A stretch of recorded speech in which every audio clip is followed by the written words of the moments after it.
Turning now to your community focus. If you've been to the hospital lately, you know those long wait times at the ER persist.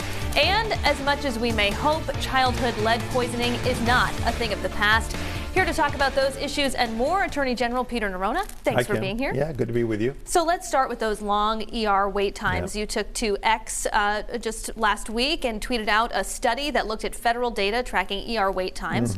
Rhode Island and Massachusetts were tied for the third highest wait time, a median of about 4 hours. What does this tell you, and how do you fix the problem? Yeah, what it tells me is that we have a healthcare crisis here. There are certain canaries in the coal mine, if you will, signals of that. I think those ER wait times are one of them.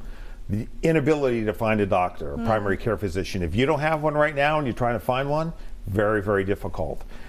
If we don't invest in our healthcare system, attract more providers to Rhode Island, and we can do that, part of it is raising our reimbursement rates, meaning raising the pay and raising the capacity of hospitals and their providers to take on new patients. If we don't fix that problem and don't recruit more people here to work in healthcare, we're not gonna solve this crisis, and it's only going to get worse. I want to shift gears to something else I mentioned in the intro here: childhood lead poisoning. People might think it ended decades ago, but hundreds of kids in Rhode Island under the age of 6 are testing positive for elevated lead levels in their blood every single year.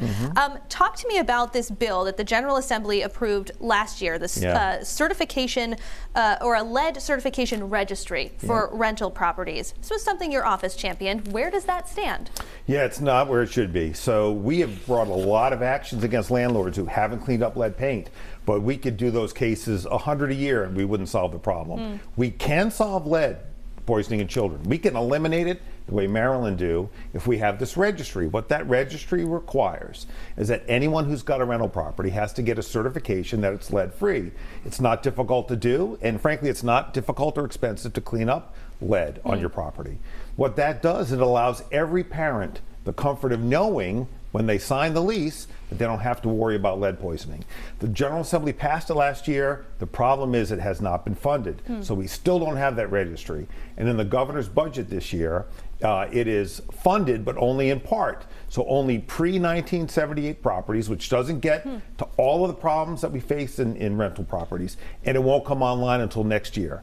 That means more and more kids this year and part of next year will continue to get lead poisoned. To me, that's not acceptable. We can do it now. We need the entire registry the way it was passed and envisioned by the General Assembly and signed by this governor last year. Without that, we can't solve lead poisoning in children, and frankly, Rhode Island should really, we can and should do a much better job in that So area. I imagine you're asking the General Assembly for more money in the Speaker's budget. Yeah, it's not a lot of money. We're talking about short dollars. I mean, $100,000, you know, $200,000. We're not talking about a lot of money in the scheme of things, but think of the lives that we can change and the lives that we can save by doing it. All eyes have, of course, been on the Washington Bridge, but your office is still busy prosecuting a criminal case that's connected to another massive Rhode project. We're talking about the 610 connector.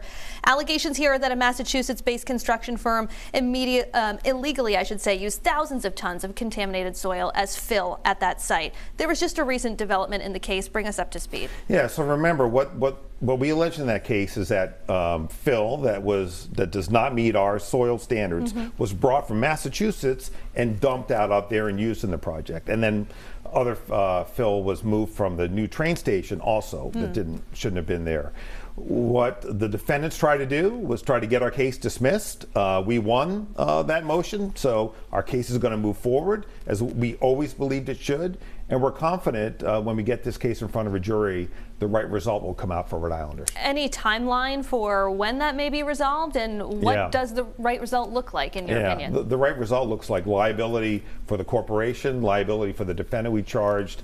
You know, I wish I could control timing. You know, the court system in Rhode Island has so many cases, tends to move very slowly, but we're determined to get justice in that case. I have another timing question for you, but this one might be easier for you to answer. The last time you were here, I asked you for an update on some of the cases that you're still actively investigating, including the ILO investigation, and you said, quote, "We're hoping to land that plane by the end of the first quarter of this year." End of the first quarter is rapidly approaching. Are we going to see the results of this investigation in the coming weeks? I think so. You know, we have a couple of more interviews to do, frankly, to wrap it up.